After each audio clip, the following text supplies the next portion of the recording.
You're good.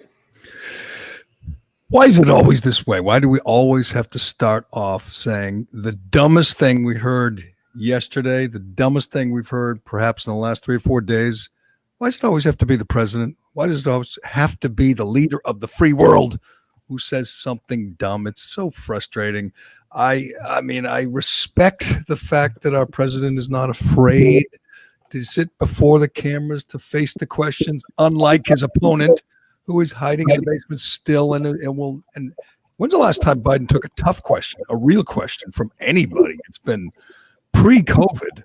Trump does it every day, and I'm not exactly sure why. He thinks he's so adept, so quick on his feet, and he's just not. And yesterday was another one of those days. Why?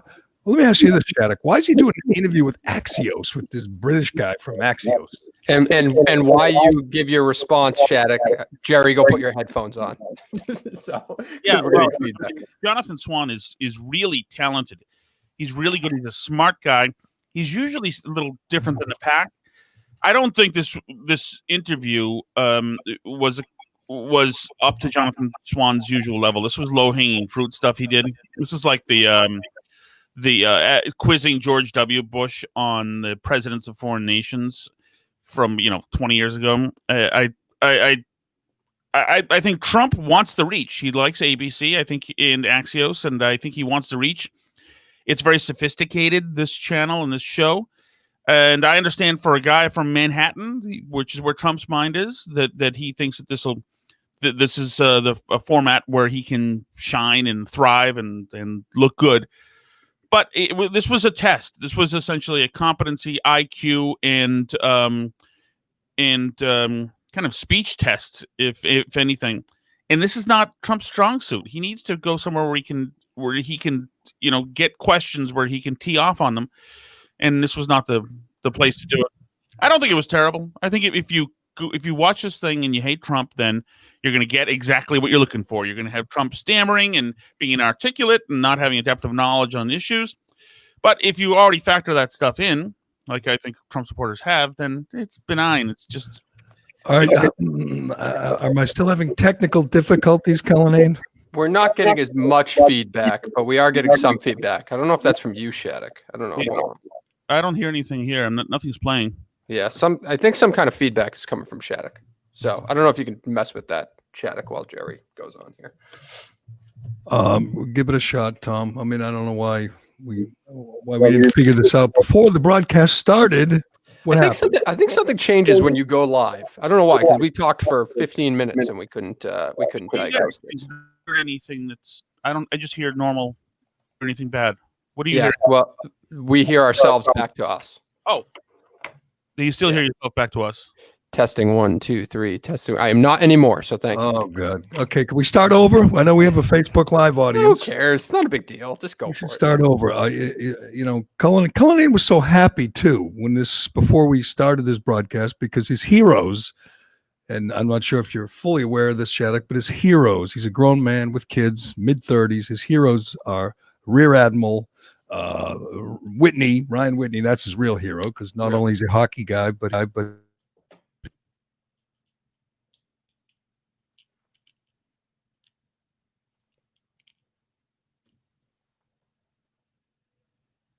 Dave, I cannot hear Jerry Callahan.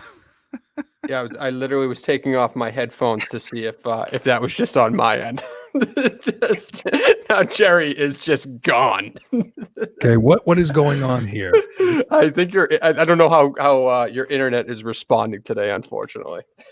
Yeah, because you have me changing things. Don't have me change anything. Just leave it the way it is. Okay, fine. I'm not hitting any buttons. I'm not going to, click on this and download that. Let's just do this. Okay. This is the way of the world. Okay. When you do remote broadcasting, things are going to fuck up. So that's not true. The whole world is doing remote broadcasts. I don't see this happening all the time. I was on Newsmax. I was on Newsmax TV yesterday, sitting in this very seat. Newsmax TV is Donald Trump's favorite network, and I was on it. So the president was probably watching and listening to me yesterday, and we had no problems, no glitches, no technical difficulties at all. In fact, I'd be shocked if he doesn't. I sound crystal clear and look good, so it can't be on my end. I'll be shocked if Trump doesn't reach out to me today and tell me what a wonderful job I did on Newsmax TV yesterday. Who were you with yesterday in Newsmax? I don't know, Chris Salado. It's Okay. a show.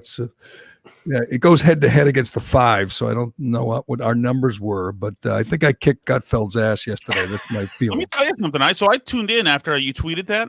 I missed you, but saw like the crossover and saw Spicer. Newsmax looks really good these days. I mean, it really was crisp and a good looking broadcast. Do you have Comcast? What number is it on your dial?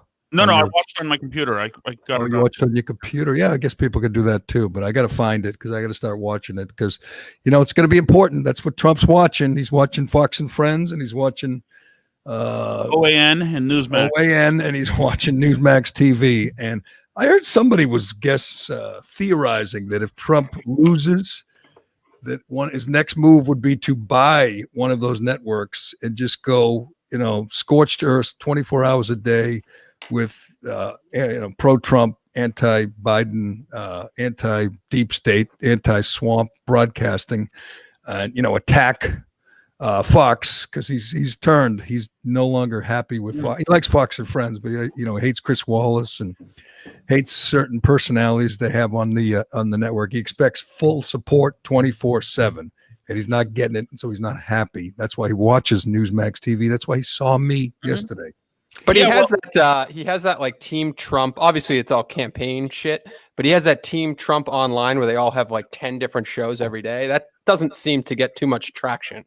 That's true. Well, maybe it will in the campaign or like October, November. He's got the show. I haven't seen it yet. Have you guys seen the show with the chicks?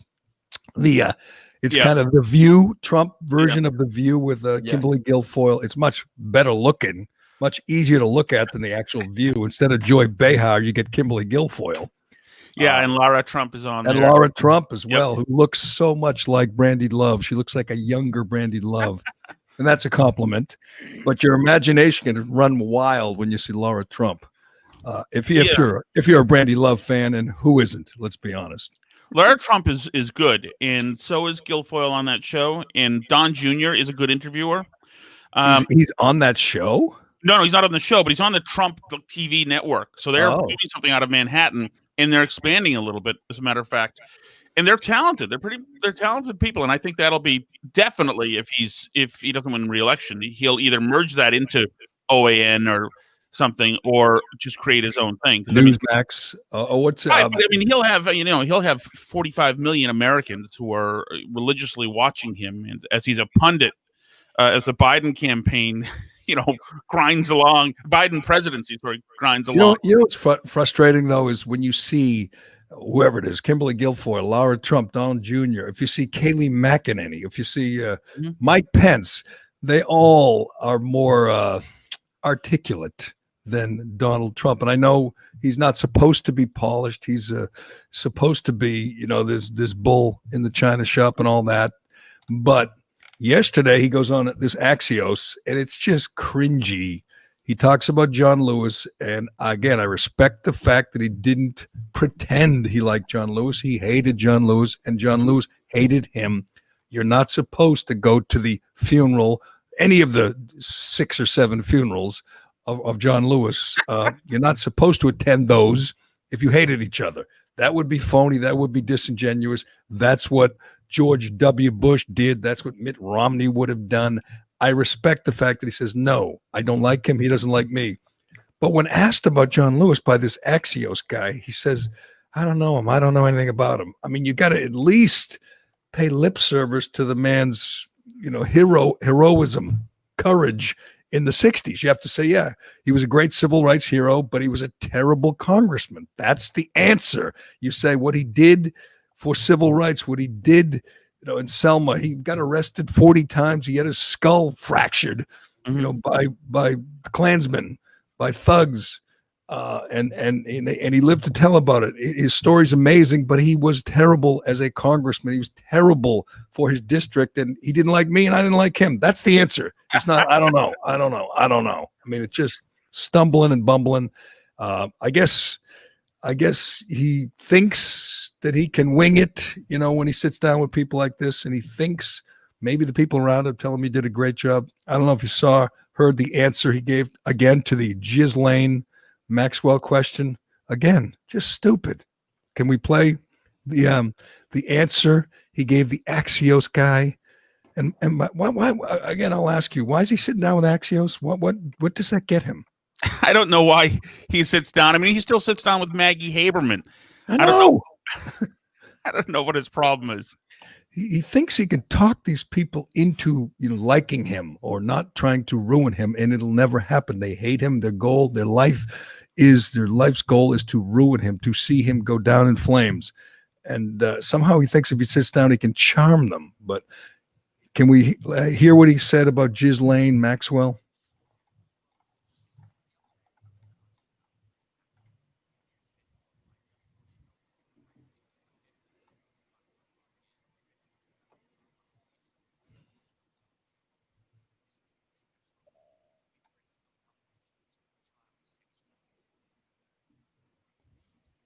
You can't hear that, can you, Jerry? I was waiting. Yeah. All right, I'm going to play the video. Okay. All over the country. Mr. President, the other day a reporter asked you about Ghislaine Maxwell. You said, quote, "I just wish her well, frankly. I've met her numerous times over the years, especially since I lived in Palm Beach, but I wish her well, whatever it is." Mr. President, Ghislaine Maxwell has been arrested on allegations of child sex trafficking. Why would you wish such a person first of all, well? I don't know that, but I do know that She has. She's been arrested for that. You know her that. friend or boyfriend Epstein. was either killed or committed suicide in jail. She's now in jail. Yeah, I wish her well. I'd wish you well. I'd wish a lot of people well. Good luck. Let them prove somebody was guilty. I mean, do you know that? Oh, she's so you're guilty? saying you hope she doesn't die in jail? Is that what you mean by wish her well? Her boyfriend died in jail, and people are still trying to figure out, how did it happen? Was it suicide? Was he killed? And I do wish her well. I'm not looking for anything bad for her. I'm not looking bad for anybody. And they took that and I mean, they she's made a it child such sex alleged child sex a trafficking. big deal. But all it is her boyfriend died. He died in jail. Was he killed? Was it suicide? I do. I wish her well. Let's move. Strange reply. You have two choices if you're going to do this. If you're Donald Trump, you have either you refuse, decline, no comment, or you read up. You read up and you know what you're talking about. He doesn't do either. I mean, that I'm not sure the Axios guy. What's his name? The Axios host. I'm not Jonathan sure. Swan. I'm not sure Jonathan Swan read up. She is not just accused of trafficking and helping Epstein secure girls. She's accused of raping them herself. She is a sexual predator, a pedophile herself. Which, by the way, last week when we talked about this, I've read a lot into this Epstein story. Nobody ever refers to Maxwell as a rapist. Like nobody ever, and he didn't bring that up, which was a good thing for Trump. Trump should have brought that up yesterday. He doesn't know. I mean, lots of people don't know. But if you read up, I mean, we went through the accusations last week, and I don't know the numbers, at least a handful of these girls who said she was participating in these sexual assaults. She is a monster. There's no, oh yeah, she's just, it's like Dzhokhar Tsarnaev, and we can get to that. We haven't heard Shattuck's take on that disgusting decision by these two Obama judges. I mean, their whole rationale is, he wasn't really his fault. He was following along with his brother. He placed a bomb next to children, knowing he would kill children. If he doesn't deserve the needle, if he doesn't deserve death, then nobody does. Ghislaine Maxwell participated in sexual assaults on children, allegedly. Now, she gets her day in court. He's right about that. But you don't wish someone well who's accused of that. You don't say, gee, hope she gets what? Acquitted? Is that what he's hoping? No, I think he's saying that he hopes that she doesn't suicide herself. Or I think he wants her to stay alive. I think that, nobody's talking about it. But I believe in court records, court filings now, we found out that that Bill Clinton has been officially documented as having been in the company of these people. Oh, really? I hadn't read that anywhere. You must watch Newsmax. Right, You must, exactly. you must watch. You must read The Blaze. It is. I said the other day the most egregious example of media bias was the cover-up for Andrew Cuomo, and it's close. I mean, my life, I've never seen anything like it. The guy's responsible for killing thousands of seniors, and you have media people literally looking in the camera and saying, Cuomo's doing a wonderful job. Florida and Texas, Georgia, they could learn a lot from Cuomo. And I'm going, what? Do they think we don't know that he killed thousands of senior citizens? He did the worst job anyone's ever done. They have far and away the highest death rate. The highest death toll in the world. I mean, it's insane to say that Cuomo is anything but negligent.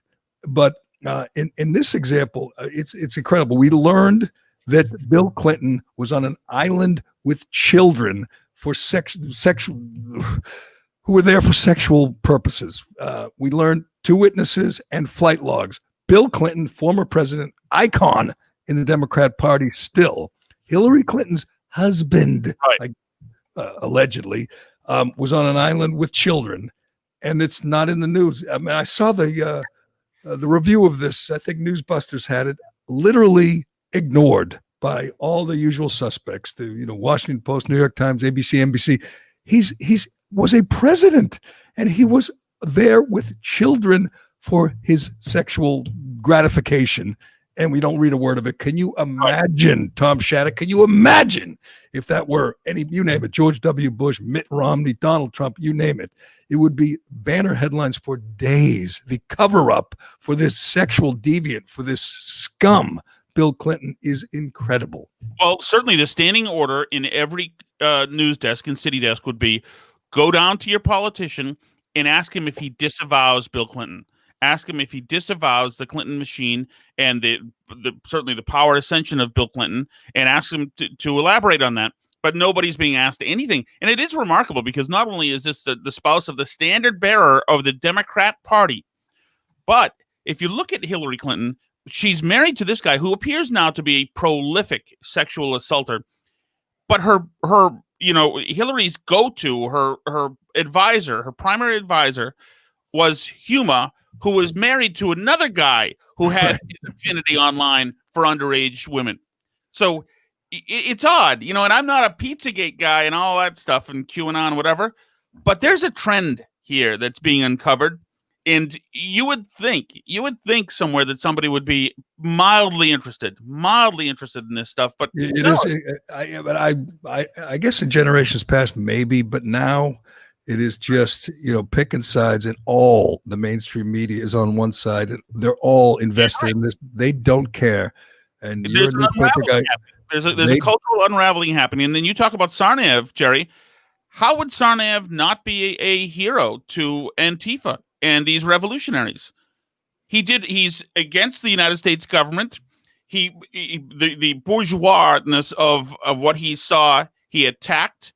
He did everything in the name of a religion of the downtrodden, according to his note. He did everything but write Black Lives Matter in the middle on that boat when he was getting shot at.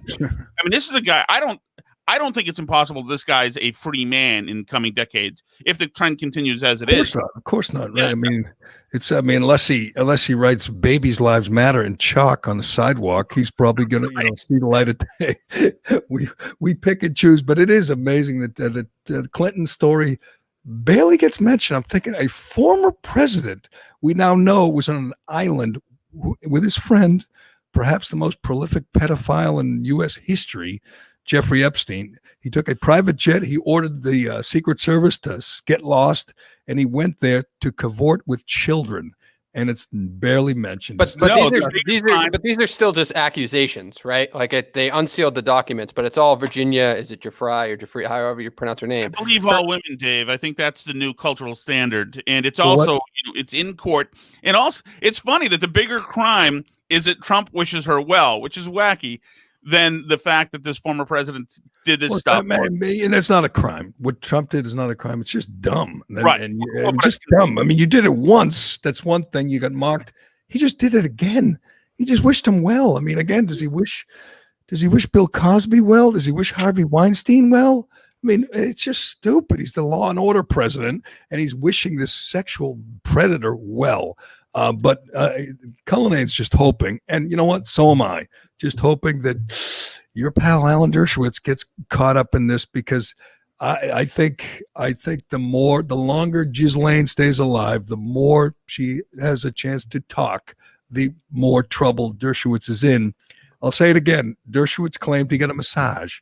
He got a massage in a home owned by the worst pedophile, one of the worst pedophiles in U.S. history.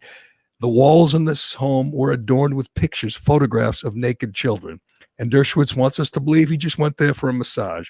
I'm sorry, Professor. That's hard to believe. I mean, I know your best defense is an offense, and all he does is say, he wrote a book about it, and he wants the story told because he's innocent. I have my doubts. The professor protests a little too much, and I know he definitely looks frazzled. He's a little unkempt as well. I mean, you were a friend of Epstein, a friend. You stayed at his house. He claimed his wife was there too, so I guess they're kind of kinky. But you don't go to a pedophile's house for a massage because you have, a sore sciatica. That's not how it works. He is just an absolute maniac that these documents come out. And I guess the first thing he thinks is to tweet, but I guess he's been calling for these documents to be unsealed for years. So, I mean, I call him a maniac, but I guess he kind of got what he wanted, which is insanity.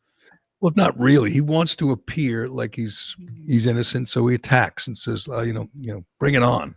But I'm not sure he wants the videos that Ghislaine has allegedly videos. You think Dershowitz wants, the hidden camera videos to come out? I mean, I wouldn't mind hearing, can you imagine if it comes out and we get to see Dershowitz naked walking around the massage room with 12-year-old girls? Oh man. See, yeah, Dershowitz has a problem that he's flipped. He's defending Trump now. He wrote another book about it, but become one of these go-to guests. When I'm not available, Newsmax calls him to come on and defend Trump. That means he is no longer going to be protected by the Washington Post, New York Times, ABC, CBS. They'll protect Clinton, but they're not going to protect Dershowitz. If he gets a little deeper into this, I think the professor's in big trouble. Of course, he's 80 years old, and I don't know how much game he has left, but there's not going to be a lot of sympathy for him if this thing, maybe that's why he was defending Trump for the last few years. Maybe he realized that the clouds were approaching, and it might be good to have friends in high places, especially friends who will, if Kim K asks him to pardon somebody, will do it. Very. You heard he's laying low, Dershowitz. Mm-hmm. That means he doesn't go to the nude beach on Martha's Vineyard this summer. He has not been seen on the nude beach. I think the New York Post reported that they had sent a reporter there to the nude beach, and there was no sign of the professor. So that's good news for. He's doing a public service this summer. Good news for Martha's Vineyard residents. They don't have to see Dershowitz's wrinkly ass on the nude beach. Why wouldn't they take pictures though? They sent a reporter there. Why didn't they take a photographer? Have you guys ever been to a nude beach? I was at one on St. Martin. Let me tell you, they're overrated. You think you're going to see swimsuit models. You end up seeing Joy Behar on the nude beach. There's something sneaky about you and Joy Behar because she's your go-to reference in all these scenarios. There's some kind of hidden agenda there. So I was on one in Punta Cana like 20 years ago. That's what you see. You see Tom Shattuck when you go to the nude beach.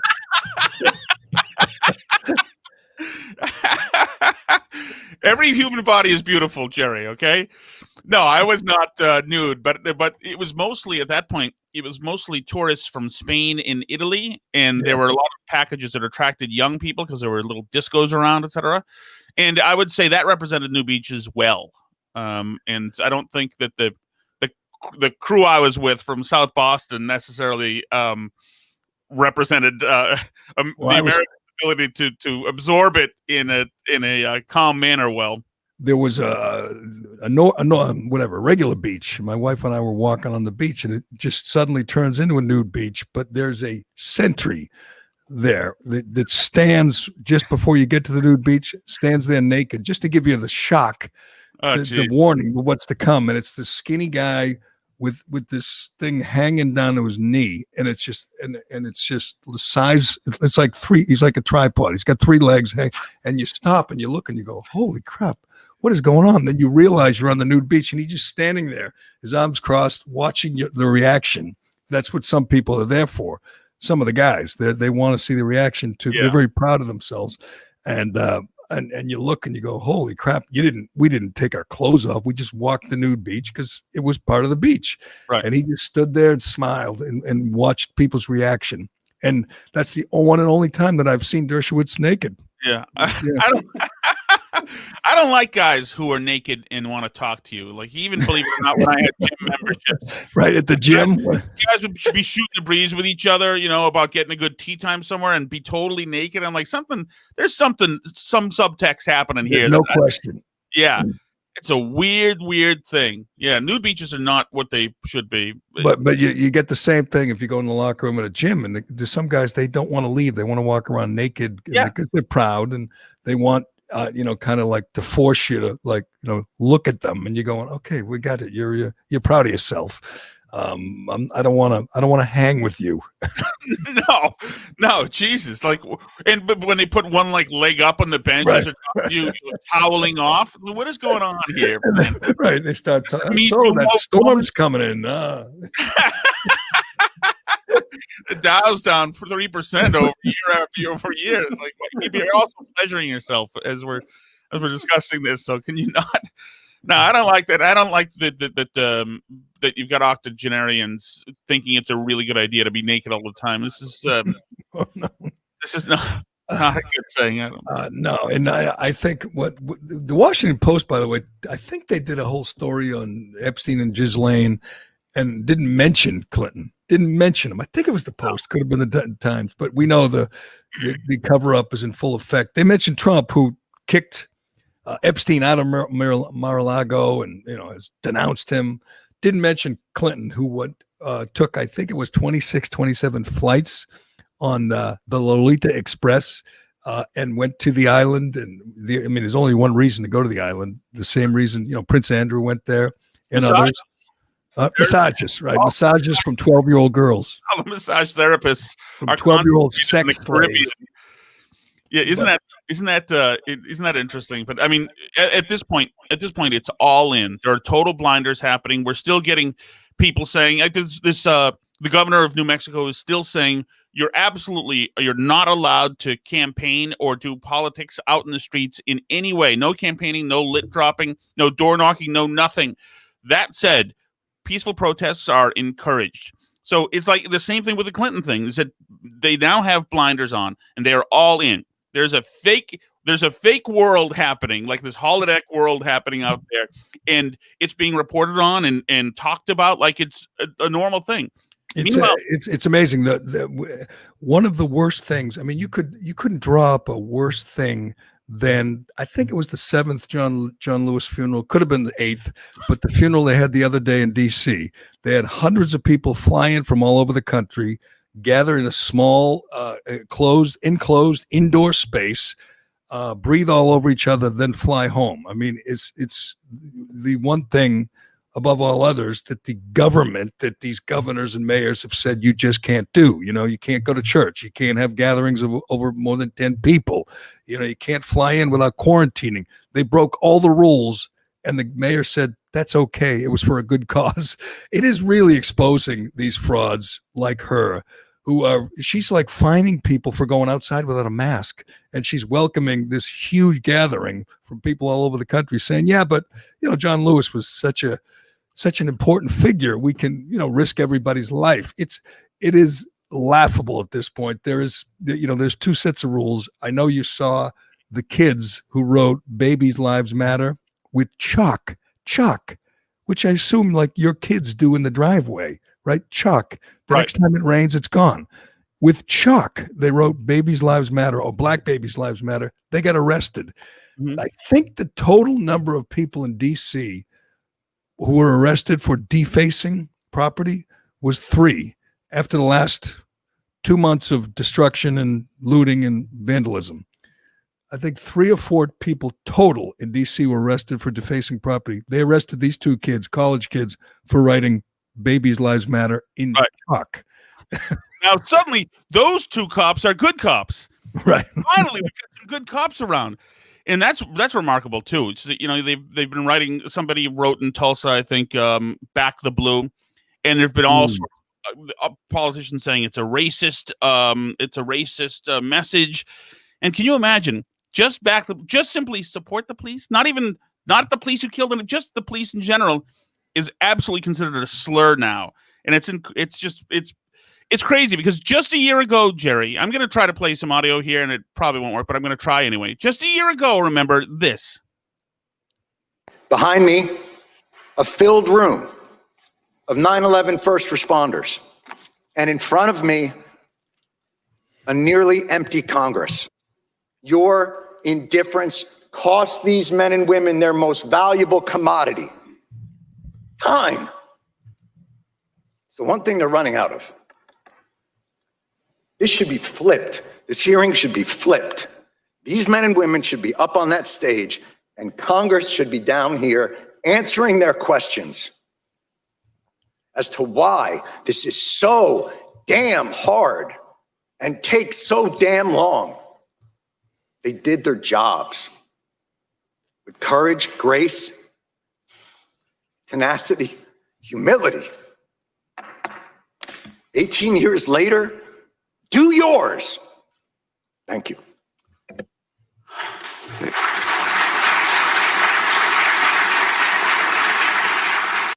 Just a year ago, that's where our minds were about how valuable law enforcement was, about what cops did to sacrifice themselves, about the place we should have and the priority they should have. It was a smack to everybody in the Congress saying, hey, get your bleep together.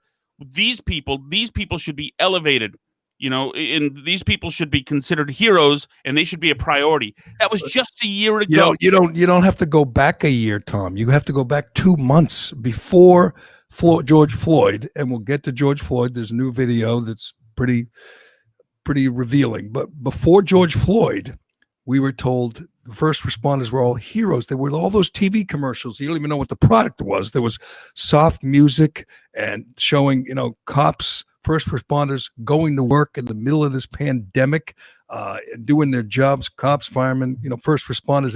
They weren't like teachers. They weren't getting 4 months paid vacation. They were working. They were taking their chances. There were, I forget the number. There was the number of new NYPD officers who were infected, who got the virus. It was like in the thousands. I mean, because they were out there on the front lines in the subway, in doing what they had to do. And when we saw them, we were supposed to cheer, applaud, clap, buy them coffee, buy them a drink, whatever. And then one rogue cop kills one alleged counterfeit dollar passer who was on drugs and disoriented. One bad cop killed one guy in Minneapolis, and all cops are bad. It's sickening. I know we do this every day. I don't care. I'm going to continue to do it every day. It's nauseating.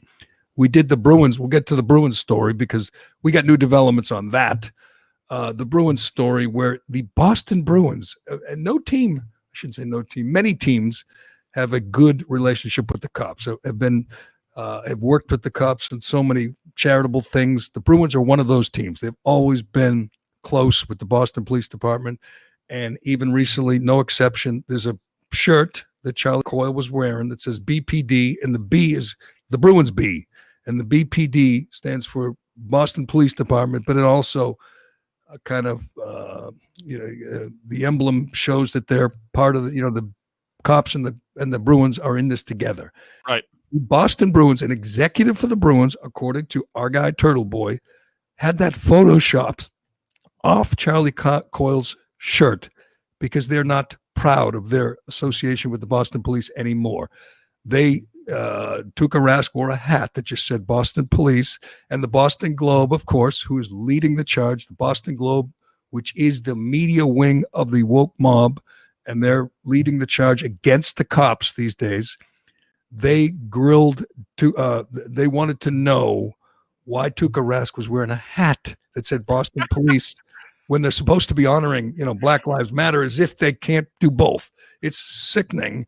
And Turtle Boy, if you missed it, if you're not reading TB Daily News, and I don't know why you wouldn't be, had a great piece yesterday. It was Turtle Boy at his best, where he exposed this jerk, this a-hole in the Boston Bruins front office, Chimura. Is it Mark? It's Mark Chimura, right? No, that's Tony? a football Matt player. Chimura. Matt Chimura. Matt Chimura. I'm sorry, Matt And by the Chimura. way, we are a sports podcast, and you are screwing up my opportunity to get press credentials for next year. So thank you for this. Okay. Okay, you want me to cover it up for Matt Chimura? I didn't know the guy. I knew nothing about him. What Turtle Boy did was introduce the world to Matt Chimura, this social justice warrior who's in the front office of the Boston Bruins and is just the biggest Karen, the biggest.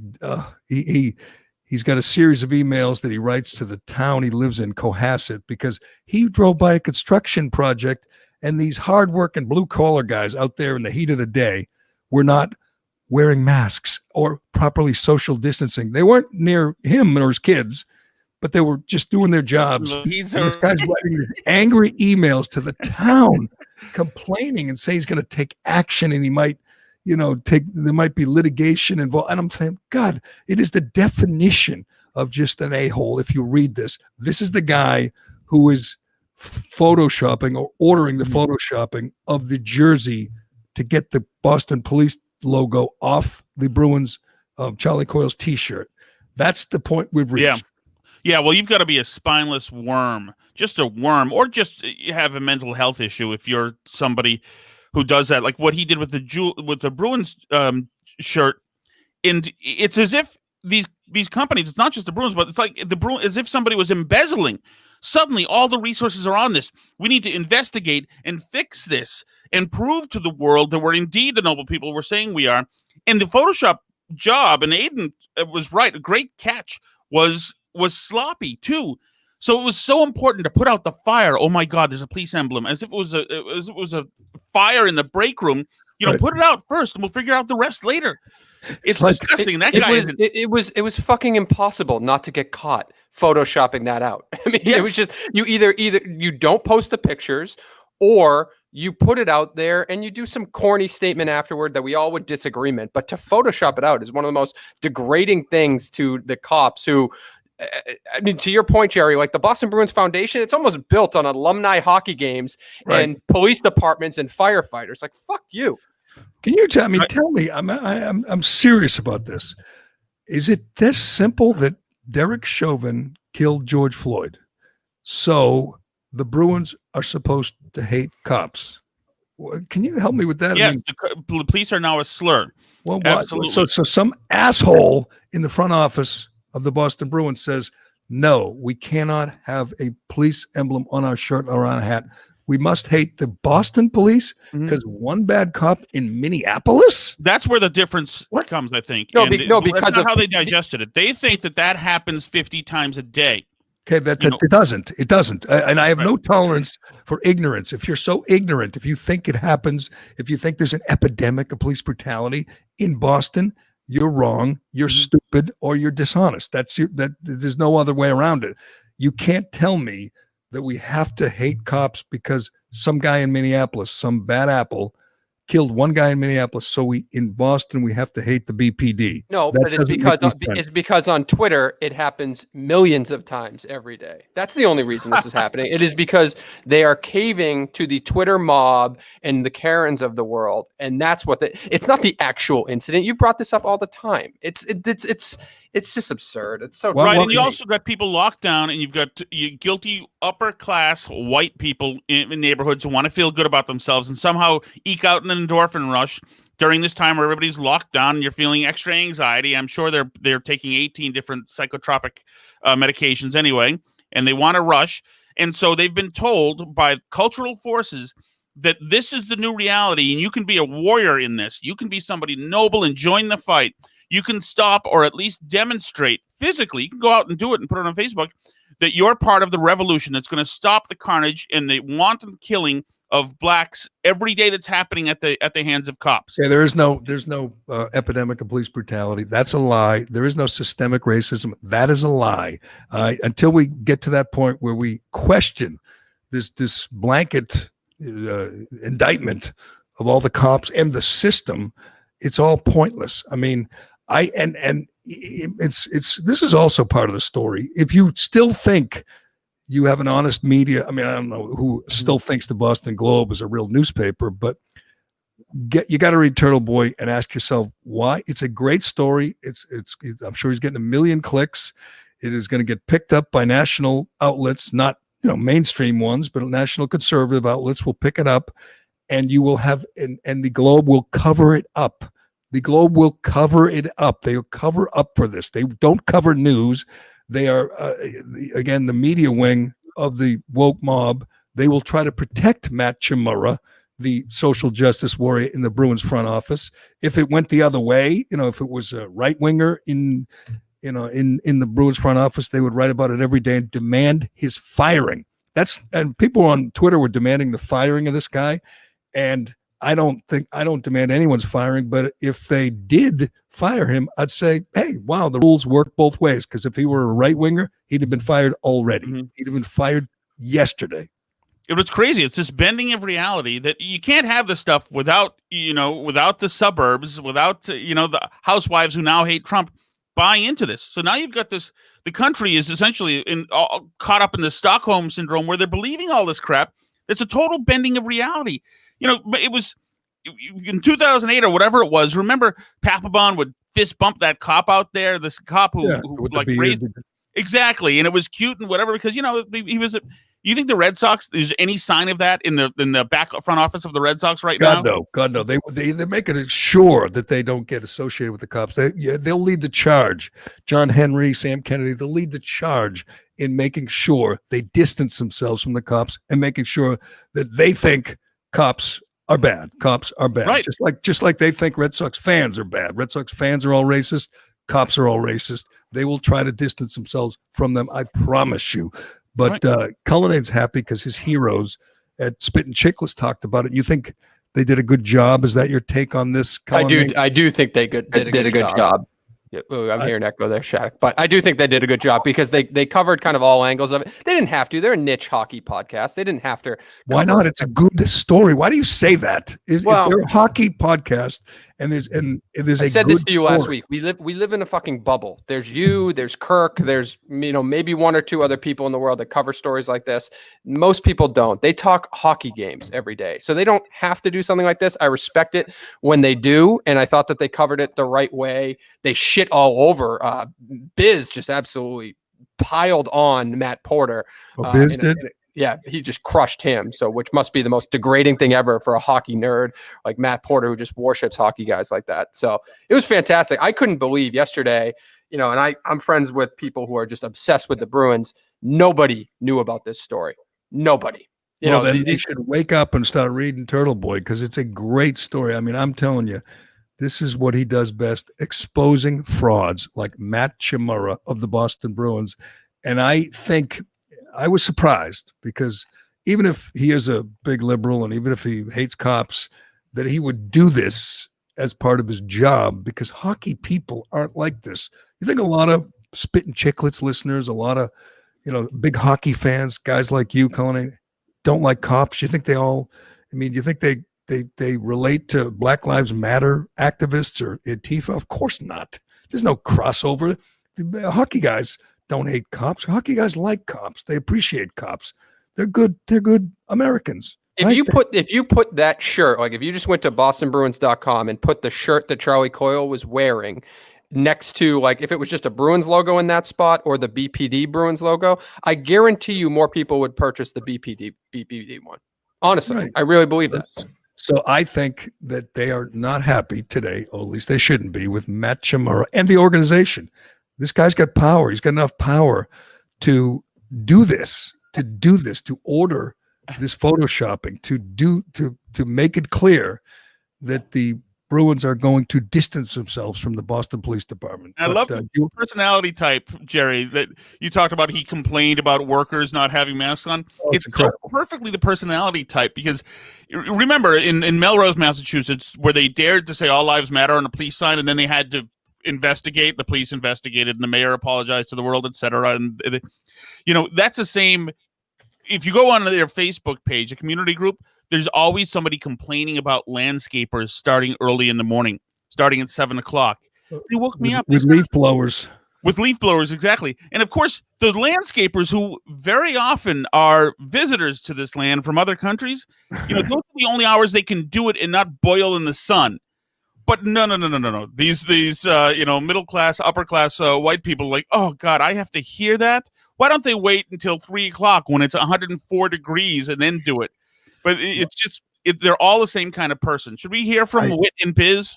Yeah, let's hear that. I encourage people to go to TB Daily News and read this, because you're not going to believe what a douche this guy is, and it's amazing that the Bruins have given him this kind of power. The Bruins ownership. Hopefully, they do something about it, because I think Bruins fans appreciate cops and do not want to join the mob in demonizing cops. But yeah, let's hear from some of Cullinane's heroes on the Spit and Chicklets podcast. Biz, how about the message that Tuukka Rask began this by wearing a Boston police hat? He has many friends on Boston police. Brendan Walsh, Brian Yandel, they're Boston police. They've been on our show. These guys are great people, and these guys are Bruins fans and they've done many things with the Bruins, and he's getting shit from the reporter. That's one thing. That reporter's a clown. The team, what are you doing? You're gonna take off a logo on Charlie Coyle. So Charlie Coyle's proud to wear this shirt. You're gonna take the logo off his shirt and put an Instagram picture out. So what? People who think that because these guys have police hats on, they're scumbags. Those people will be happy. What? I think it's crazy too, and I'm on your side about this. But in the other breath, it's like I don't necessarily blame the Boston Bruins, because what they're trying to do is protect a guy like Charlie Coyle and Tuukka Rask from this fucking outcry from a guy who has a voice at a newspaper. But those guys are wearing that on their own. Those guys are proud to wear it. Listen, I don't have any issue with those guys wearing something supporting police officers. And that's where you kind of lose me in the whole messaging if you're the other side of the argument. Like this guy from the Boston, what is he, from the Boston Herald? No, the Boston Globe. Boston Globe. It's just like you got to like you can't reason with these people. They're online stirring things up to pander to their audience all day long. And that's why, like, to me, the whole social media, specifically Twitter, has been ruined. You can't go on there and say anything nowadays without them trying to correlate it to something and attach it to whatever their narrative is. I think it's absolute bullshit, but I also think it's just the Bruins trying to protect their young guys at these fucking idiots online trying to stir up whatever political issue they're trying to stir up. All right, that's that. Which guy's that? Which guy's the last? I could never produce that show. I would be 6 to midnight all day. That was Biz at the end. And Biz. That was Biz, and Ryan Whitney was at the beginning. So. And these guys have like 1 million downloads a day. They're a beast. They're a beast. I guess. See, I blame the Bruins. I blame the Bruins, the ones who did this. The Bruins, the ones who photoshopped the shirt. I mean, you have to blame the Bruins. You can be specific and blame Matt Chimura, but certainly you have to blame the Bruins. And they're not young guys. They're adults. They should be able to stand up and say, yeah, I stand up. That's the problem. People are afraid. Tuukka Rask, a grown man, a guy who supposedly, can handle the pressure of playing goalie in the NHL, can't handle the pressure of defending the Boston police, of saying, yeah, I like them, I support them, they're friends of mine. He can't do that? Why not? I'm impressed with those guys, those two dudes. But you got to think, in the organization, they've probably all gotten memos saying that we need to listen more, and we need to concentrate on the systems out there that are inequitable, and that acknowledge our privilege a little bit more, and all this crazy crap. Every company has gotten this stuff. Everybody sent this kind of thing out. It's been codified now into something that's actually happening in the culture. Fine. Tom, it's fine if you want to say we got to be more sensitive and Black Lives Matter and play along with that. But why do you have to hate cops? I don't get it. I don't get it. It's part of it. I mean, you're not allowed to push back against the idea that black people are being killed in the street by cops. Okay. It's crazy. It's insane. It's psychotic. But I guess we're only a half a step there. And then the COVID and the lockdown and all this stuff. We're all LARPing anyway now every day. We're all pretending. We don't know how effective face masks are. We don't know. We're lying about what happened with bending the curve and this and that, and we're patting ourselves in the back up in the Northeast because we all got wiped out.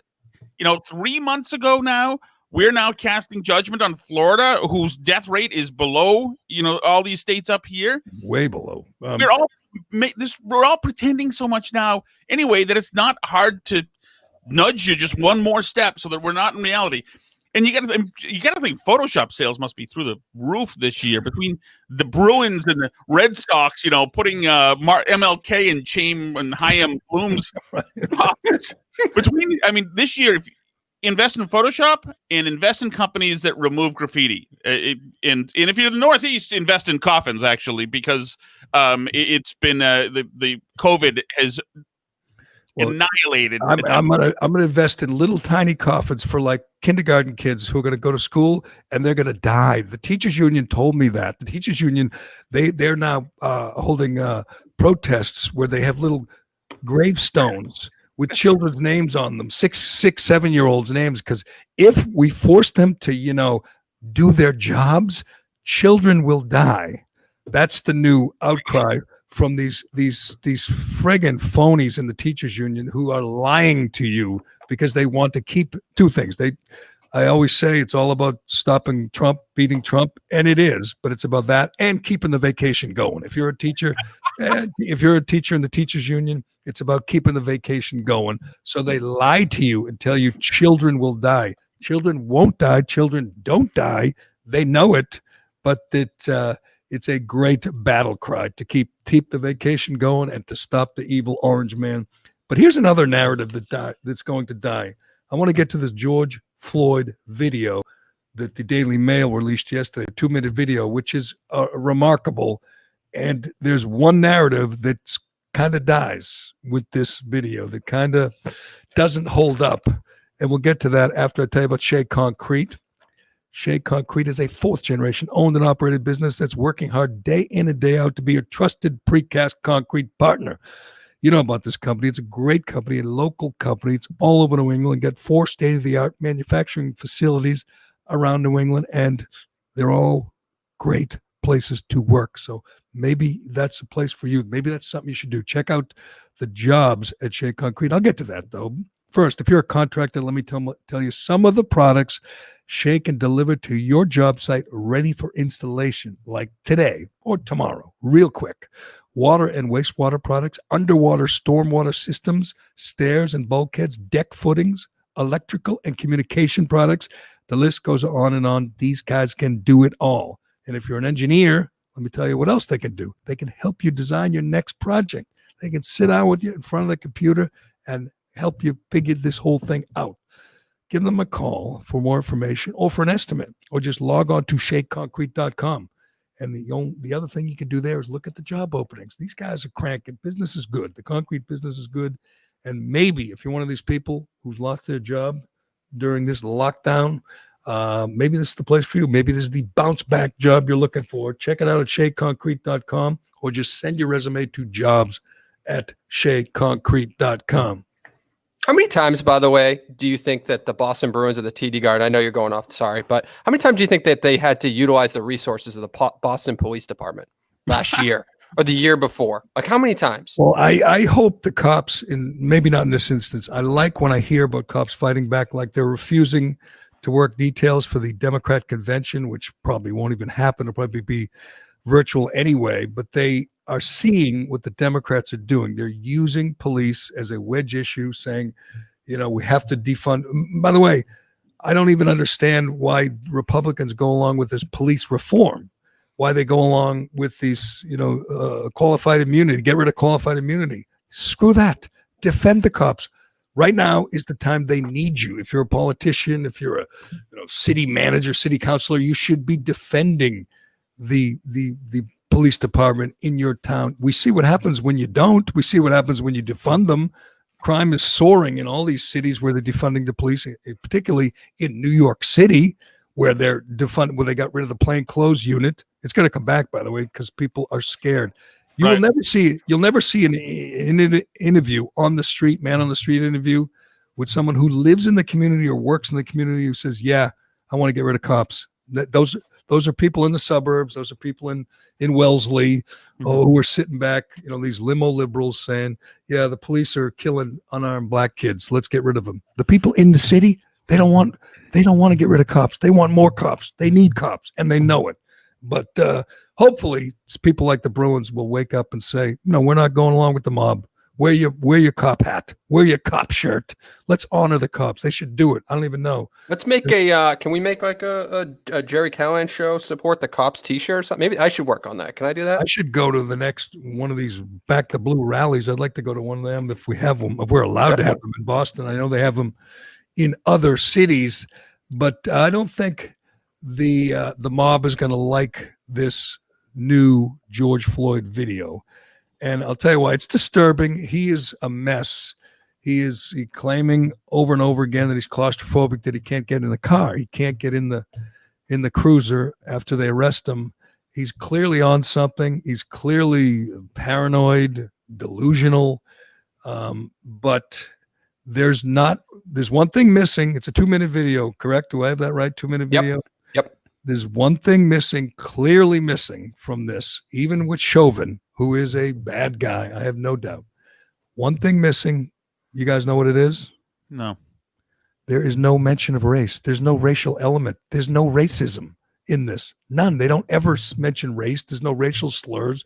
Nobody, all the cops here, even George Floyd doesn't mention race. There is no mention of race. There's no racial element in this.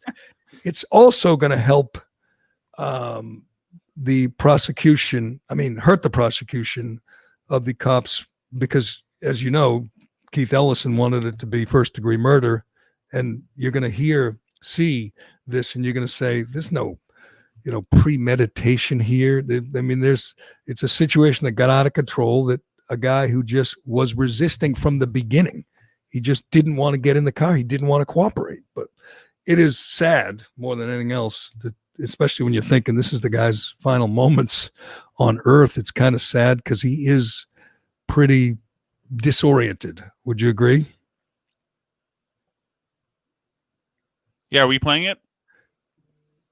I'm not sure. Can we play some of it, Dave?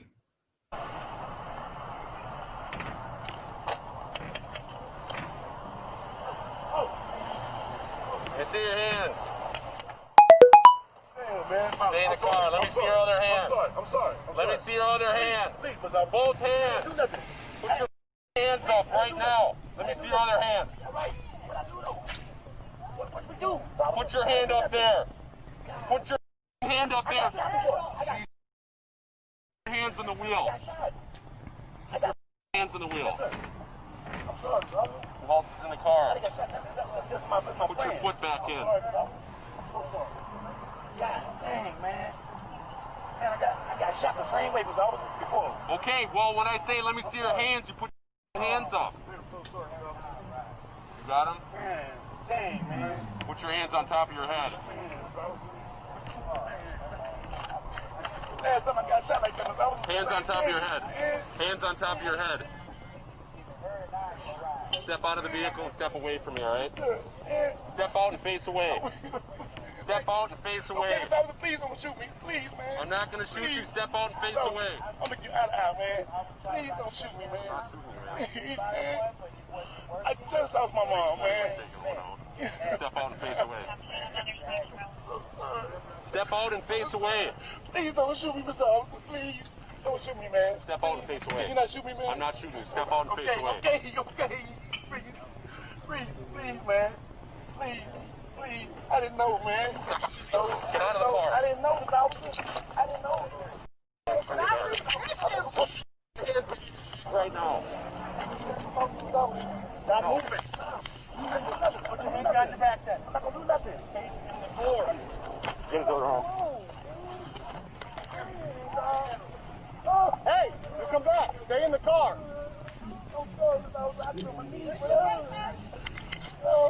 Stop resisting, man. Wow.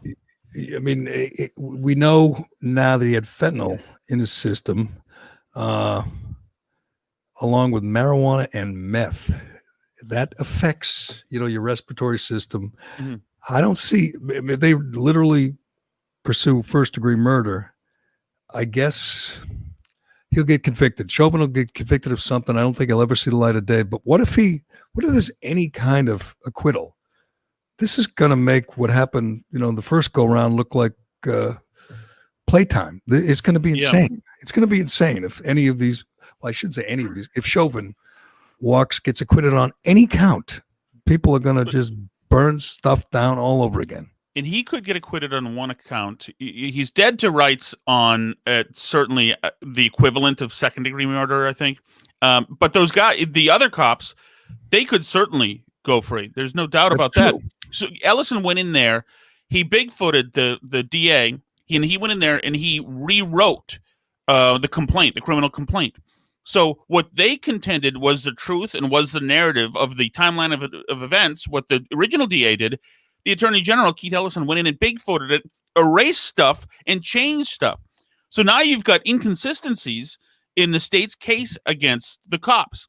So that is not a good sign. And any good, attorney is going to be able to use that.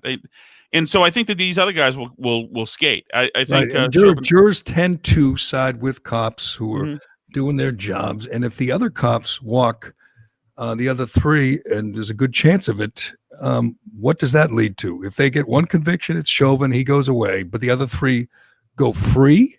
I mean, they rioted in Ferguson, and Darren Wilson did his job. I mean, was was exonerated by the Obama Justice Department, by Eric Holder. He was Michael Brown tried to kill him.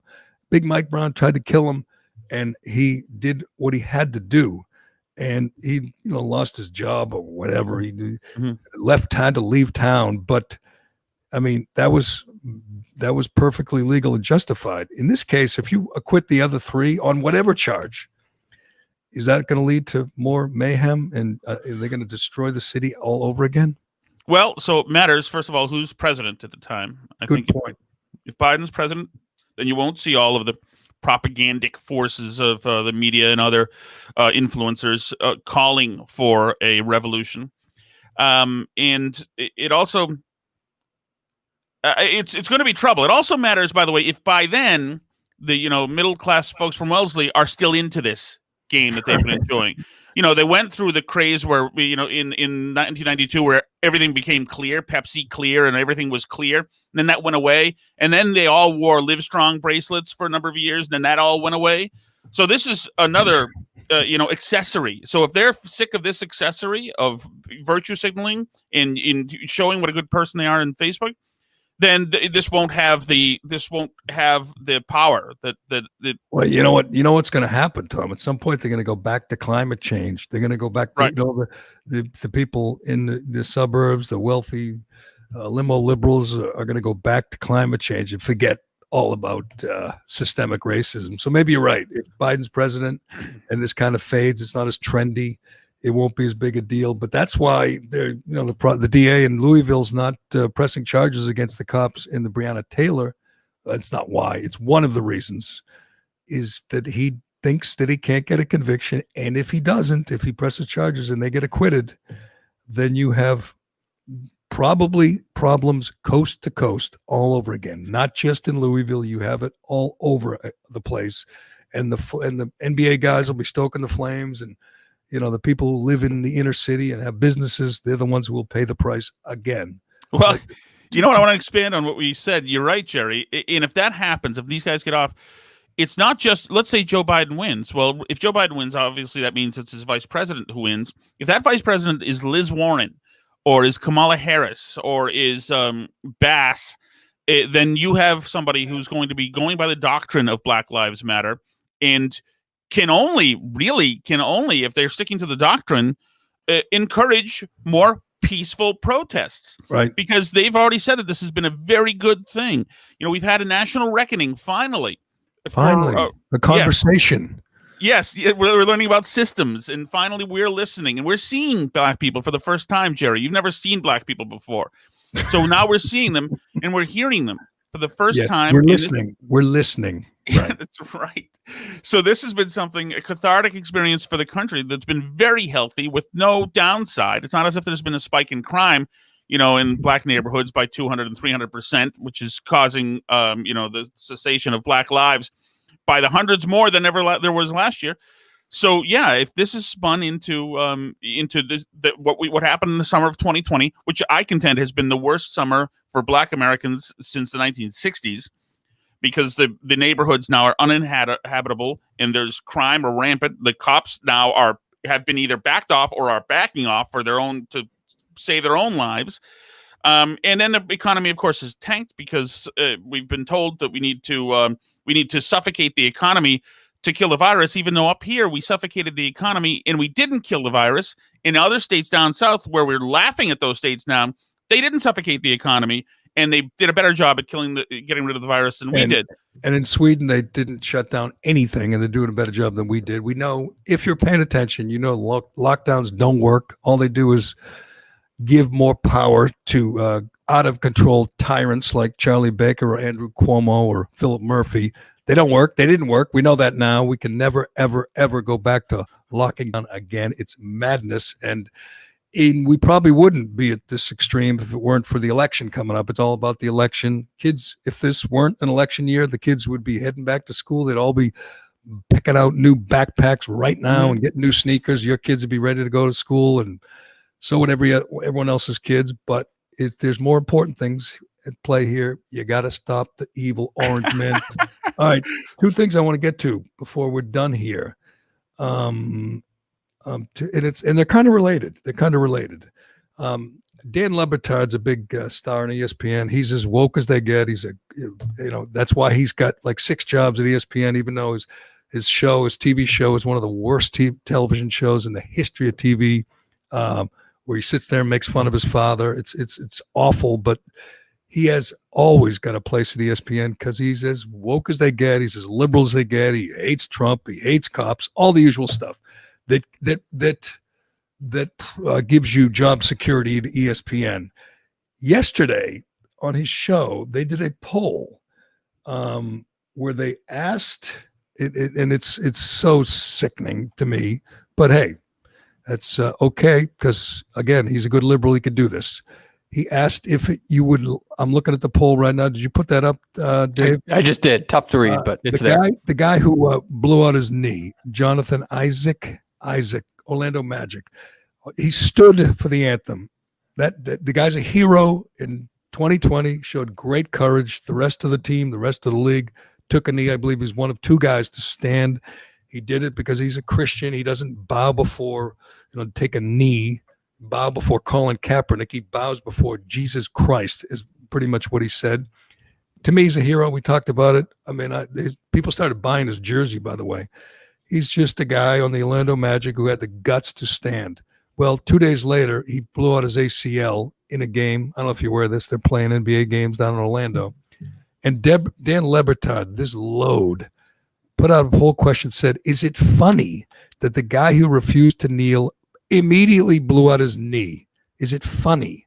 That's how much these people hate patriotism. That's how much they hate the country. I mean, has anyone benefited from, the American dream, live the American dream more than Dan Le Batard? This load sits down in Florida and giggles and doesn't get any ratings anywhere, and yet he's somehow is all in on Kaepernick and all the rest of the right. But isn't that player a black life, Jerry? He's a black life, and he's not dead, but his career, I believe this is the second time he's tore up his knee, and it is devastating. He'll be out for the year. It's very telling how top of mind and tip of the tongue liberals have all of this ammo ready to disparage and detract against black people when they don't agree with them. Like this doctor, with the hydrochloroquine last week, the woman from Africa, how instantly she wasn't just wrong, but she was a crazy, psychotic person who shouldn't even be practicing medicine. Good liberals, man, when they get angry, the racism and the vitriol is not harnessed ever. They are ready to destroy you if you deviate at all. at all. And this is another Here's, example. here's the results, which is probably the most disturbing thing. I'm sure Levitard's fans are all, as woke as he is. They all hate America, love Kaepernick, the usual suspects. 9,000 votes in the poll. Is it funny that Jonathan Isaac blew out his knee? Yes, 46%. No, 54%. 9,000 votes. So about more than 4,000 people said, yes, it's funny that a guy who didn't want to take a knee because he's a Christian and he didn't believe in it, who also said he didn't believe in Black Lives Matter because he's not a Marxist. They think it's funny that his career might be ruined, that he tore up his knee and will be going in for surgery and will be on rehabbing for a year. That's the kind of people we're dealing with. These are terrible, terrible people. But in fairness, to your point, we know where they stand politically and on the issue, and the pathetic thing is actually apologizing for it. So if you think it's funny, or you know what I mean, or if you think it's karma in this situation, stand by it because we know you do. I know they didn't even say, do you think it's karma? They said it's funny. Like you see a guy tear up his ACL and you think it's funny? It's funny? Was it funny? Like if you didn't like Alex Smith, the Redskins QB, was it funny that he broke his leg? I mean, is that funny? Just insane.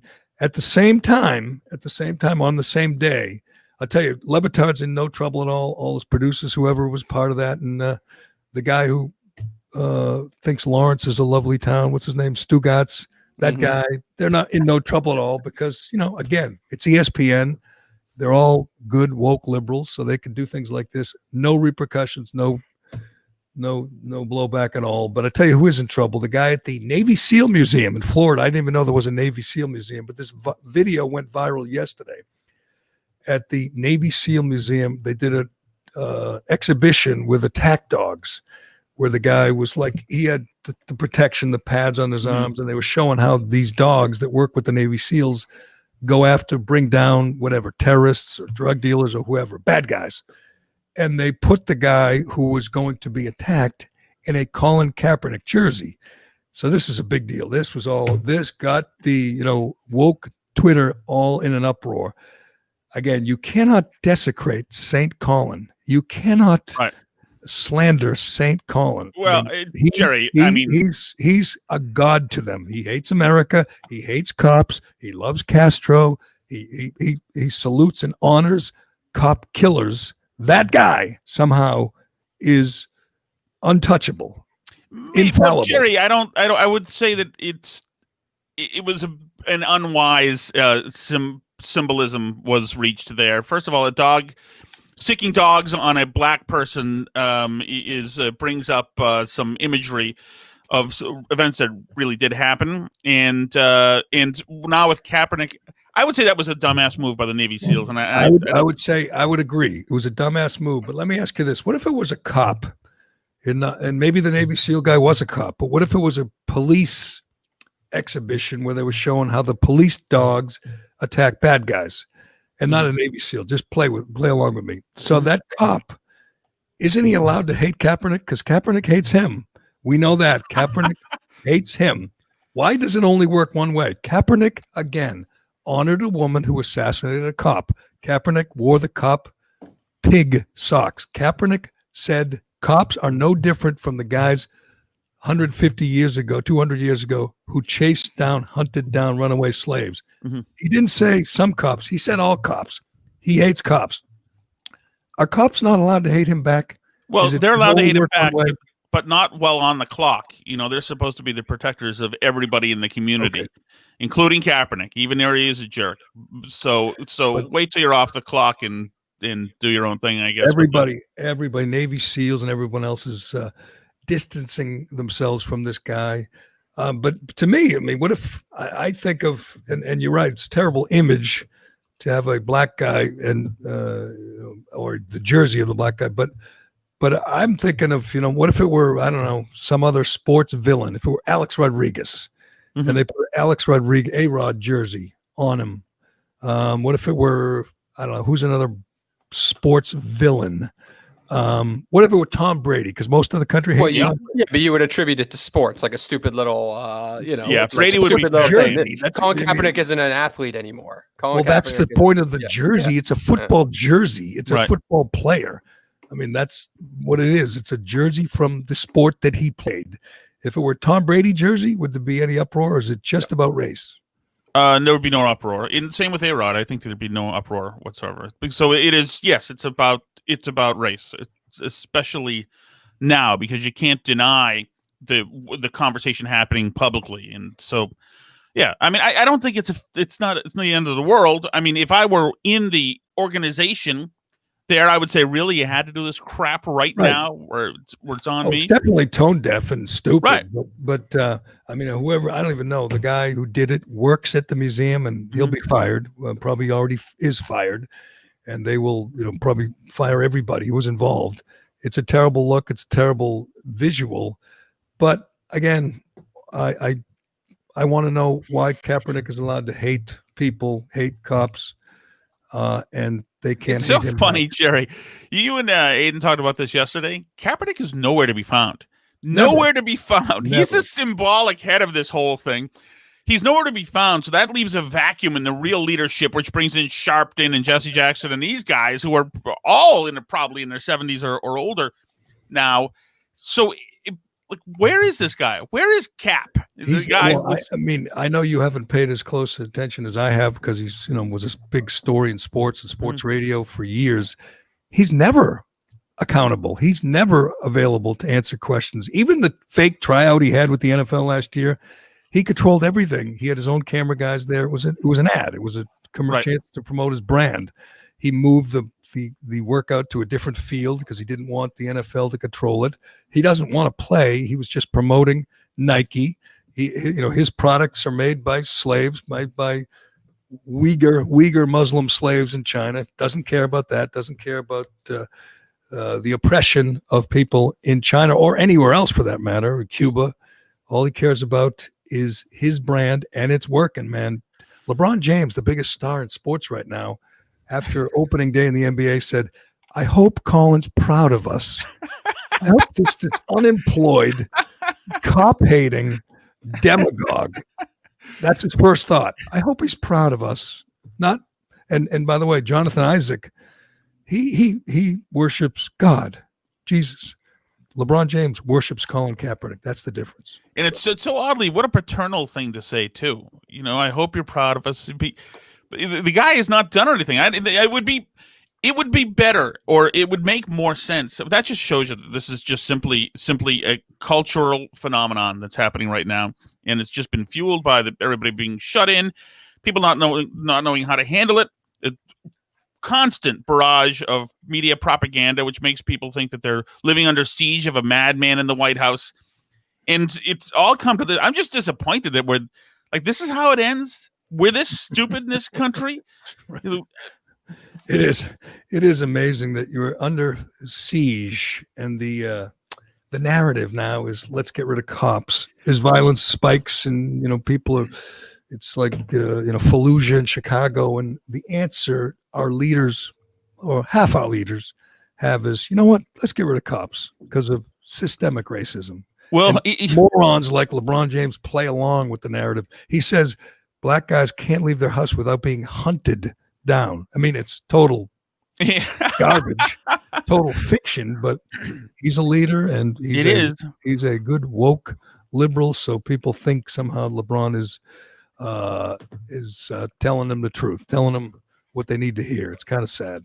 Yeah, and you wait, in your town, in Charlestown, Jerry, where the people, the young, white professionals moved in and demanded that the Navy be quiet and stop shooting the cannons on the USS Constitution. Those people are right now. It's only a matter of time. If Joe Biden wins, those cannons will stop on the USS Constitution. They still go off every night at sunset. Scares the hell out of my dog. You got to make sure he's in the house and not outside. We walk by there all the time, and occasionally we time it wrong, and the cannons go off, and it just rattles your teeth. It's so loud. Yes. The dog does not like it. So my dog's Toby's with the liberals. He wants to get rid of the cannons.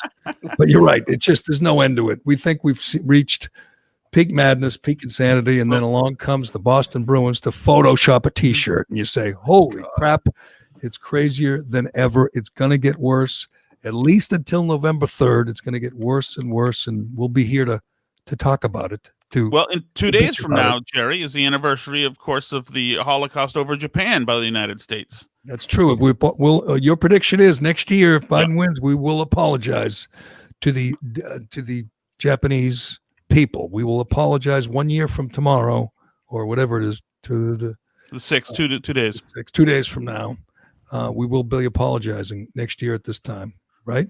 Well, especially if there's any kind of pandemic. I mean, we're going to have to cycle through all the stuff that we have to reckon, in all of our history, which certainly will mean all of the wars. And the atomic bomb. I mean, Alex Reamer already believes that. He believed that. We debated this 5 years ago. He already believes that it was an unneeded act of aggression. That had you just landed at the beaches, in Tokyo, that you could just take it over, and the Japanese were going to let you right in. Well, we could have. It would have cost 10 million lives, American lives, and Japanese, as a matter of fact. You would have had to. They were fighting to the death. Just I think that caused a lot of Japanese lives the way we did it, but it didn't. It didn't kill American lives, which is more important. Let's be honest. It was war. But anyway. Yeah. By the way, speaking of 5 years ago, Jerry, how come you haven't commented on a story that you broke 5-6 years ago that BuzzFeed is getting all the credit for now? How come you haven't commented on the Ellen DeGeneres story? Probably because we can't hear you. So that's good. That is a rare good point by you. You should have hijacked the Newsmax interview last night. You should have said, I'm not talking about Trump. I want to talk about how I'm getting no credit for Ellen DeGeneres being a disgusting human being. I feel like Turtle Boy, people never give him credit for the stories he breaks. But Minahan and I think Dina was still around too at that point. We broke the story that Ellen DeGeneres is evil, not bad, not moody. Evil. She's a horrible human being surrounded by other horrible human beings. I know I've told this story before, but I'll tell it again since no one seems to want to give us credit.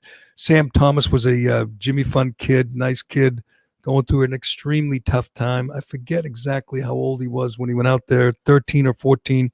He was stuck, obviously, in the hospital, stuck in the infusion room too often, and what he did was watch Ellen. So he got hooked and became a big Ellen fan. And before he passed away, he wanted to go out and meet Ellen, see the show and meet Ellen. That's all he wanted to do. So we reached out. His town in New Hampshire, those people really rallied around him. They paid, I believe they did some fundraisers, got a flight out for him and his father to go out, hotel, the whole deal, go to the show. He was in the show, at the show, in the audience. We and everybody else who had any connection at all requested with Ellen a chance to say hi. Just say hi. Just go over, say hi. She wouldn't do it. She couldn't be bothered. Her assistant, who, by the way, is now in big trouble for sexual assault and harassment and everything else, he told us she gets lots of requests. She can't talk to every kid with cancer. That's what he's told us. She's too busy. She literally walked 10 feet away from him, like walked by. And the kid was sitting there, bald head, gaunt, sick, with his dad, I believe. And she said, no, can't be bothered, couldn't say hi. And they tried to make the best of it. They said, yeah, you had a good time, good trip, and it was fun to see the show. But she wouldn't deign to say hello to a dying child. She is evil. And the stories of people, like, you can't look at her. The people who work for her are ordered to avert their eyes. She would berate people. Her assistant would berate people, and she would laugh. She's a monster, and the world is finally learning the truth about Ellen. And now they're saying she might quit the show. She makes like $50 million a year, but she might quit because they're under the gun, and her assistants are all in trouble and one of them's a gay guy. I'm not sure. He's accused of sexually harassing all the guys, and then the other one's not gay, and he's accused of sexually assaulting all the women. So they have everything covered.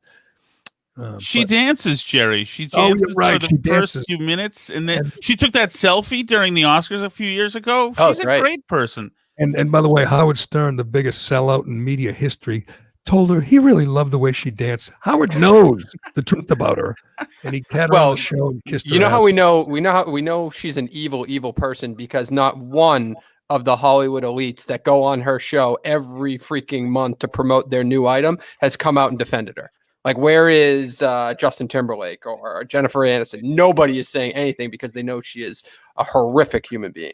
You know what? That's true because everyone knew it was not. We were talking to people, getting email, text from people who were saying, "Yeah, I worked for her. My friend worked for her. My girlfriend, and this is the way she is." It's not a real deep dark secret. People know this in Hollywood, and they were wondering how long it would take for people to find out. And by the way, her reputation is the polar opposite of the truth. So she's supposed to be this caring, kind. She cries. She does charitable things for animals. She's a monster. And finally, the world is finding out. And I like to see that. You like to see. And she stole like the Oprah playbook too to give all of her guests gifts. Right. You know what I mean? Like she was literally like buying their, love and adoration. It was just, yeah. Well, you could see the signs that she was probably somebody who was immoral. Because remember, she talked last year to George W. Bush in the box at a football game. At the Cowboys game, she sat next to him. She was civil. So that right there told me there was something up with her. I'm not surprised by any of this stuff, but good job. I hope BuzzFeed keeps on it because it's you just love to see people get their comeuppance. And that's how this thing.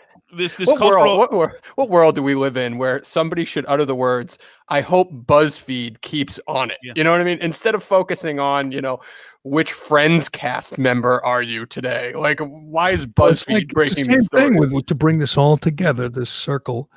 Same thing with Matt Chimura, the Bruins VP. You just like to see people get exposed, people who are not what they present themselves to be, phonies.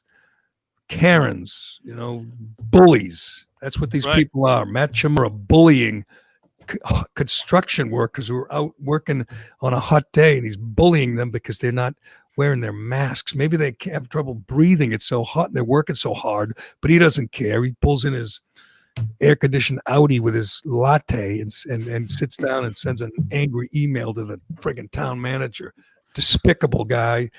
You can read all about that again at TB Daily News. I highly recommend it. That's how this probably comes to an end. If it does come to an end, it will be the progressive wacko civil war. And when they go at each other, this idiot from the Globe who wrote about Tuukka Rask and this guy Chimura, all these, they're lightweights intellectually.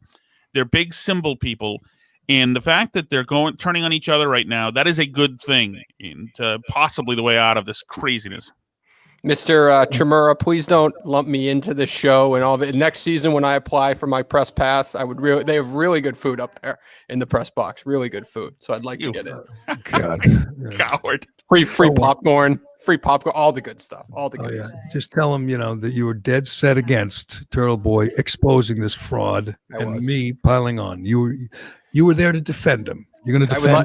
I would like to be the Bradford of the Boston Bruins, please. So could you keep me in good graces? I'd like to hear what Charlie Jacobs thinks of his vice president of marketing. I'd love to hear what he has to say about how this guy deals with little people, little people like cops and construction workers, because he pisses all over them.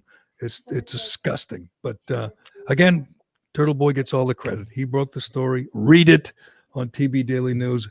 You can read Tom Shattuck and the Lowell Sun. You can listen to him on the Burn Barrel podcast. All right, I will let you. I was going to say getting the kids ready for school, but there's not going to be any school, not till November 4th. I feel bad for you and your wife.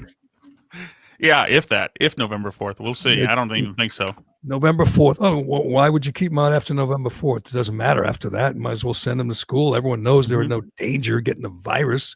Everyone knows that. It's all about Trump. So keep them out till November 4th. That's when school starts, at least in the blue states. But thanks, Shattuck. Thank you, Jerry.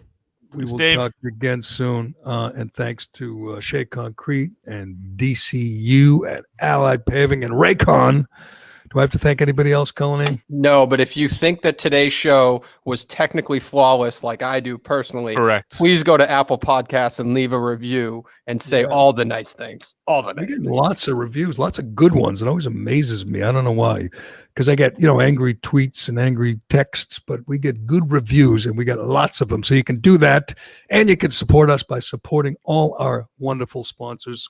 These are good people, good companies.